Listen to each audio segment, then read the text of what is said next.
வணக்கம் மக்களே.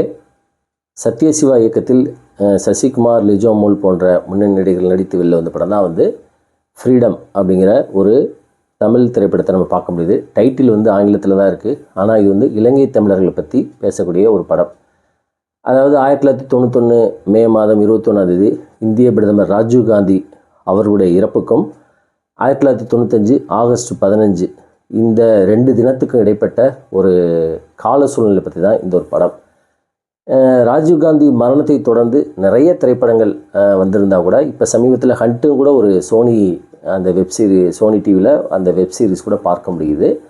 இதுவும் அந்த வகையில் ஒரு படம் தான் அப்படின்னு சொல்ல முடியும். இது இந்த ராஜீவ்காந்தியோட மரணத்தை ஒட்டி வந்த படங்களில் விசாரணை, அதாவது அவருடைய மரணத்தை ஒட்டி வந்த விசாரணையில் எவ்வளவு அப்பாவிகள் பாதிக்கப்பட்டாங்க அப்படிங்கிறத நம்ம தொடர்ந்து பார்த்துருக்கோம்.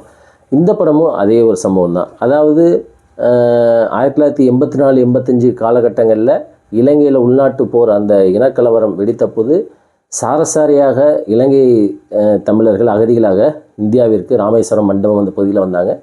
அவர்களுக்கு தமிழ்நாடு அரசே ஆதரவு கொடுத்து பல முகாம்களில் தங்க வச்சுருந்தாங்க. இன்னும் கூட இருக்குது அந்த முகாம்கள், மண்டபத்துலேயும் சரி, திருச்சியிலலாம் கூட இருக்குன்னு வச்சுக்கோங்களேன். அந்த மாதிரி ஒரு காலகட்டத்தில் 90 வரைக்குமே அந்த நிகழ்வு நடந்துருந்துச்சு. அது ஒரு உரிமையாகவே நம்ம பார்த்தோம். அந்த மாதிரி அந்த இலங்கை தமிழர்கள் நம்முடைய தொப்புள் குடி உறவு அப்படின்னு சொல்லி நம்ம பார்த்தோம். அந்த மாதிரி ஒரு சமயத்தில் இந்திய பிரதமர் ராஜீவ்காந்தி 1991 இந்த ஸ்ரீபெரும்புதூர் அங்கே அந்த தேர்தல் பிரச்சாரத்தின் போது அவர் மனித வெடிகுண்டால் கொலை செய்யப்பட்ட பிறகு, படுகொலை செய்யப்பட்ட பிறகு இந்தியாவோட அரசியலும் சரி, தமிழ்நாட்டு அரசியல் விடுதலை புலிகள், இலங்கை தமிழர்கள் அவங்களுடைய பார்க்கக்கூடிய அந்த பார்வையே மாறிடுச்சு அப்படின்னு சொல்லலாம். அதனால் இங்கே உள்ள அந்த இலங்கை அகதிகள் முகாம்லையும் சரி, இங்கே உள்ள இலங்கை தமிழர்கள் எந்த அளவுக்கு பாதிக்கப்பட்டாங்க அப்படிங்கிறத நம்ம பார்க்க முடிஞ்சோம். இந்நிலையில் ஆகஸ்ட் 15 1995 இந்தியாவே சுதந்திர தினத்தை கொண்டாடிக்கிற சமயத்தில் அன்றைக்கி ஒரு மிகப்பெரிய நிகழ்வு நடந்துச்சு. என்ன அப்படின்னா, வேலூர் கோட்டையில் இந்த மாதிரி இலங்கை அகதிகள் தங்க வைக்கப்பட்டிருந்த அந்த கோட்டையிலிருந்து கிட்டத்தட்ட ஒரு 43 பேர் சுரங்கம் தோண்டி தப்பிச்சாங்க அப்படிங்கிறது தேசத்தையே உழுக்க வைத்தது அப்படின்னு பார்க்க முடியுது. ஸோ 91 ராஜீவ்காந்தி மரணத்துக்கும் 95 இந்த ஆகஸ்ட் 15 இந்த இலங்கை தமிழர்கள் சுரங்கம் தோண்டி தப்பிச்சதுக்கும் இந்த இடைப்பட்ட காலத்தில் என்ன நடந்துச்சு அப்படிங்கிற அந்த உண்மை சம்பவம் சத்யசிவாவோட மூளையில் உதிச்சிருக்கு. அதை ஒரு படமாக எடுத்திருக்காரு. இதுதான் கதை.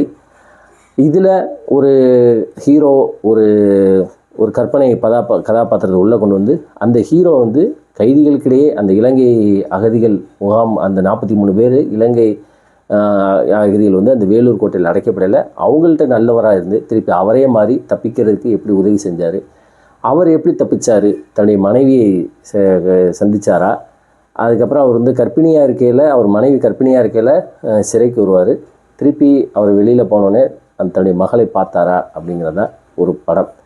இந்த படம் ஒரு உண்மை சம்பவத்தை எடுக்கிறதுனால இந்த உண்மை சம்பவத்தை எடுக்கல ரொம்ப கேர்ஃபுல்லாக எடுக்கணும். ஏன் அப்படின்னா, கொஞ்சம் பிசிறு தட்டினாலும் அது ஒரு டாக்குமெண்ட்ரி மாதிரி ஆகிரும். இப்போ ஜெய்பீம் படமே கிட்டத்தட்ட அப்படி தான். ஆனால் ஜெய்பீம் படம் வெற்றி அடைஞ்சதுக்கு ஒரு மிகப்பெரிய காரணம், உண்மை சம்பவத்தை உண்மையாக எடுத்து அந்த சந்துருங்கிற அட்வொகேட்டு என்னெல்லாம் செஞ்சார் அப்படின்னு, அந்த சந்துரு அட்வொகேட் நீதிபதி சந்துரு அவர் வெளியில் சொல்லலை, இன்னும் நிறையா அவங்க எடுத்து விட்டுட்டாங்க. இதெல்லாம் அந்த ஜெய்பீம் படத்தில் காட்டப்பட்டதெல்லாம் ஒரு 10%, 20% அப்படின்னு சொல்லுவார். ஸோ அந்த மாதிரி இந்த உண்மை சம்பவத்தை வச்சு எடுக்கல, ரொம்ப கேர்ஃபுல்லாக கவனமாக ஸ்க்ரீன் பிளே எழுதணும் அப்படிங்கிறதான்.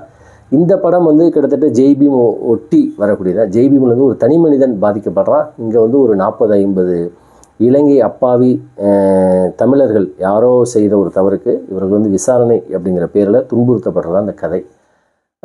இந்த படத்தில் அந்த ராஜீவ்காந்தி 1991 கொன்ற பிறகு இலங்கை அகதிகள் முகாமில் அந்த ராமேஸ்வரம், மண்டபம் பகுதிகளில் சமீபத்தில் வந்தவங்களெல்லாம் ஒரு 100க்கும் மேற்பட்டவர்களை என்ன செய்கிறாங்க அப்படின்னா, தமிழ்நாடு போலீஸ் கைது செய்து வேலூரில் ஒரு கோட்டையில் தங்க வைக்கிறாங்க. அவர்கள் அந்த கோட்டையிலேருந்து எப்படி தப்பிச்சு வெளியில் ஃப்ரீடம், அந்த சுதந்திர காற்றை சுவாசிச்சாங்களா அப்படிங்கிறதான் கதை. இதை நோக்கி தான் கதை நகருது.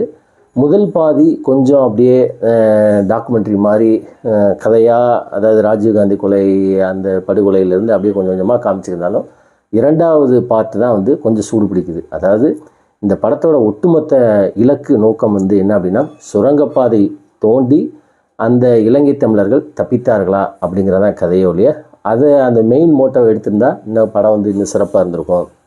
கொஞ்சம் கொஞ்சம் அதாவது திரைக்கதையில் வந்து இதாக இருக்குது, அப்படி தொய்வு இருக்குது அப்படிங்கிறத பார்க்க முடிகிறது.